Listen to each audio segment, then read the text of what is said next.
धार्मिक नगरी अयोध्या में एक भयानक अपराध हुआ जिसने सबको हिलाकर रख दिया।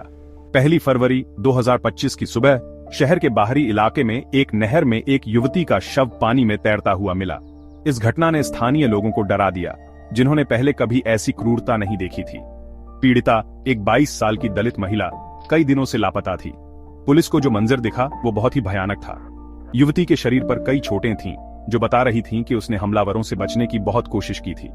उसके शरीर पर लगे निशान उसकी बेरहमी से की गई पिटाई की कहानी खुद बयान कर रहे थे।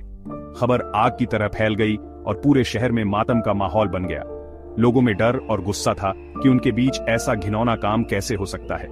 पवित्र शहर का शांत माहौल खराब हो गया और चारों तरफ तनाव छा गया। जैसे जैसे अपराध की जानकारी सामने आने लगी, पता चला कि यह सिर्फ एक हत्या नहीं, बल्कि एक मासूम युवती के खिलाफ हिंसा का एक क्रूर कृत्य था।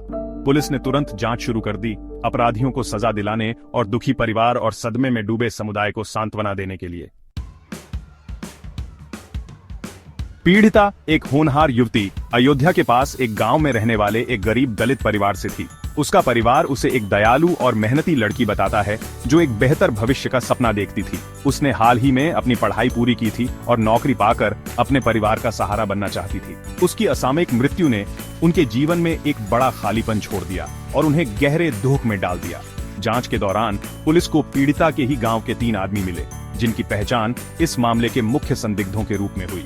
आरोपियों की पहचान दिग्विजय सिंह उर्फ दुर्विजय उर्फ बाबा, एक प्राइवेट ITI का चौकीदार, हरिराम कोरी, एक पेंटर, और विजय साहू, जो एक पेंटर है, के रूप में हुई।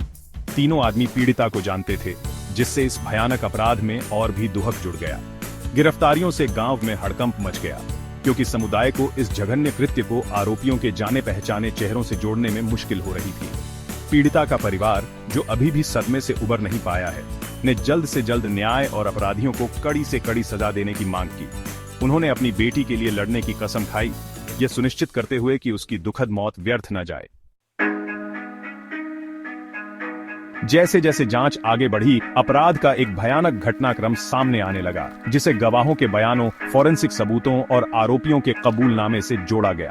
26 जनवरी की उस भयानक रात को पीड़िता को आखिरी बार तीनों आरोपियों के साथ देखा गया था। वे कथित तौर पर साथ में शराब पी रहे थे और ऐसा माना जा रहा है कि पीड़िता को नशीली दवा मिलाकर शराब पिलाई गई थी। जब पीड़िता नशे में धुत हो गई तो मुख्य अपराधी दिग्विजय सिंह ने उसके कपड़े उतारने की कोशिश की। जब उसने विरोध किया तो उसने बेरहमी से उसकी पिटाई की। बाकी 2 आरोपी हरिराम कोरी और विजय साहू भी मारपीट में शामिल हो गए, जिससे हिंसा और बढ़ गई। फिर बेबस पीड़िता को ITI के बाथरूम में घसीटकर ले जाया गया, जहां उसे कई घंटों तक बंद रखा गया और उसके साथ अकल्पनीय यातनाएं और दुर्व्यवहार किया गया। क्रूर हमले को सहन करने में असमर्थ युवती ने दम तोड़ दिया। उसका बेजान शरीर ठंडे बेरहम बाथरूम में पड़ा रहा। आरोपी अपने अपराध की गंभीरता को समझते हुए घबरा गए और लाश को ठिकाने लगाने का फैसला किया। उन्होंने उसके हाथ पैर बांधे, उसे कपड़े में लपेटा और अंधेरे का फायदा उठाकर उसे पास की नहर में ले जाकर ठंडे पानी में फेंक दिया। अयोध्या हत्याकांड की जांच चुनौतियों से भरी थी। जिस नहर में शव मिला था, उस अपराध स्थल से बहुत कम सबूत मिले। चश्मदीद गवाहों और CCTV फुटेज की कमी ने मामले को और उलझा दिया, जिससे पुलिस के लिए घटनाओं का सही क्रम पता लगाना मुश्किल हो गया। हालांकि SP सिटी मधुबन सिंह के नेतृत्व में पुलिस टीम ने हर सबूत को बारीकी से इकट्ठा किया और हर सुराग का पीछा किया। उनकी लगन रंग लाई जब उन्हें ITI में, जहां पीड़िता को बंदी बनाया गया था, महत्वपूर्ण सबूत मिले। ITI परिसर में शराब की बोतलें और खून के धब्बे बिखरे हुए मिले, जिससे पता चलता है कि वहां संघर्ष हुआ था। पुलिस ने ITI के बाथरूम के एक कोने में छिपे हुए पीड़िता के कपड़े भी बरामद किए। इस सफलता ने जांच को बहुत जरूरी गति दी। फिर पुलिस ने अपना ध्यान अपराध की रात आरोपियों की गतिविधियों पर केंद्रित किया। पास के एक शराब की दुकान के CCTV फुटेज में आरोपी शराब खरीदते हुए दिखाई दिए, जिससे अपराध स्थल के आसपास उनकी मौजूदगी की पुष्टि हुई। आगे की जांच से पता चला कि दिग्विजय सिंह ने अपनी खून से सनी जैकेट को जलाने की कोशिश की थी, लेकिन पुलिस राख और कुछ बटन बरामद करने में कामयाब रही। भाग 5, कानून का लंबा हाथ, पुलिस कार्रवाई और बयान। बढ़ते सबूतों के साथ पुलिस ने पीड़िता के शव मिलने के 48 घंटों के भीतर तीनों आरोपियों को गिरफ्तार कर लिया। पूछताछ के दौरान आरोपी दबाव में टूट गए और अपने अपराध को कबूल कर लिया, जिससे क्रूर हमले और पीड़िता की मौत से पहले की घटनाओं का भयानक विवरण सामने आया। कबूलनामे से समुदाय में सदमा फैल गया, क्योंकि अपराध की क्रूरता सबके समझ में आ गई। एसएसपी राजकरण नैयर ने एक प्रेस कॉन्फ्रेंस को संबोधित करते हुए पीड़िता और उसके परिवार के लिए न्याय सुनिश्चित करने के अपने दृढ़ संकल्प को व्यक्त किया। उन्होंने कहा, हम इस मामले को पूरी गंभीरता से ले रहे हैं और अपराधियों को न्याय के कटघरे में लाने में कोई कसर नहीं छोड़ेंगे। आरोपियों पर हत्या, अपहरण, आपराधिक साजिश और SC/ST अत्याचार निवारण अधिनियम की संबंधित धाराओं के तहत आरोप लगाए जाएंगे। पुलिस ने यह भी आश्वासन दिया कि वे निष्पक्ष और पूरी जांच करने के लिए प्रतिबद्ध हैं, जिससे किसी भी तरह के संदेह या लापरवाही के आरोपों की कोई गुंजाइश न रहे। मामले की संवेदनशील प्रकृति और दलित समुदाय के सदस्यों की भागीदारी को देखते हुए इसने राष्ट्रव्यापी ध्यान आकर्षित किया, जिससे पुलिस पर तेजी से और निर्णायक रूप से न्याय प्रदान करने का भारी दबाव पड़ा। अयोध्या हत्याकांड ने सामाजिक राजनीतिक परिदृश्य को हिलाकर रख दिया। यह सिर्फ एक अपराध नहीं था, यह एक ऐसा उत्प्रेरक था जिसने अंतर्निहित तनावों को उजागर किया।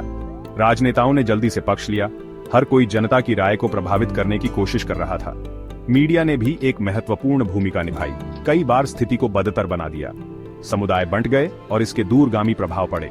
यह स्पष्ट हो गया कि यह मामला एक कानूनी लड़ाई से कहीं अधिक था, यह गहरे सामाजिक मुद्दों का प्रतिबिंब था। इसके बाद का मुकदमा चुनौतियों से भरा था। विश्वसनीय सबूत इकट्ठा करने से लेकर गवाहों की सुरक्षा सुनिश्चित करने तक हर कदम एक बाधा थी। कानूनी विशेषज्ञों ने मामले की पेचीदगियों पर बहस की, जबकि जनता सांस रोककर देखती रही। बचाव पक्ष और अभियोजन पक्ष दोनों पर भारी दबाव था, यह जानते हुए कि परिणाम दूरगामी होंगे। बाधाओं के बावजूद न्यायिक प्रणाली का उद्देश्य निष्पक्ष फैसला देना था, लेकिन रास्ता सीधा बिल्कुल नहीं था। उथल पुथल के बीच समुदाय की प्रतिक्रिया आक्रोश और एकजुटता का मिश्रण थी। शोक सभाएं आयोजित की गईं और घटना से प्रभावित लोगों की मदद के लिए सहायता समूह बनाए गए। सामाजिक कार्यकर्ता आगे आए, न्याय की वकालत की और शांति का आग्रह किया। यह सामूहिक दुख का समय था, लेकिन सामूहिक शक्ति का भी। लोग जवाबदेही की मांग करने और मुश्किल समय में एक दूसरे का समर्थन करने के लिए एक साथ आए। जैसे जैसे हम आगे देखते हैं, अयोध्या हत्याकांड एक गंभीर अनुस्मारक के रूप में कार्य करता है कि अभी भी बहुत कुछ किया जाना बाकी है। यह बेहतर शासन, मजबूत सामुदायिक संबंधों और अधिक न्यायपूर्ण समाज के लिए कार्रवाई का आह्वान है। इस मामले से सीखे गए सबक को नहीं भूलना चाहिए। उन्हें ऐसे भविष्य के निर्माण में हमारा मार्गदर्शन करना चाहिए जहां ऐसी त्रासदियों के होने की संभावना कम हो। उपचार और न्याय की यात्रा जारी है और यह सुनिश्चित करना हम सभी पर निर्भर है कि यह एक उज्ज्वल कल की ओर ले जाए।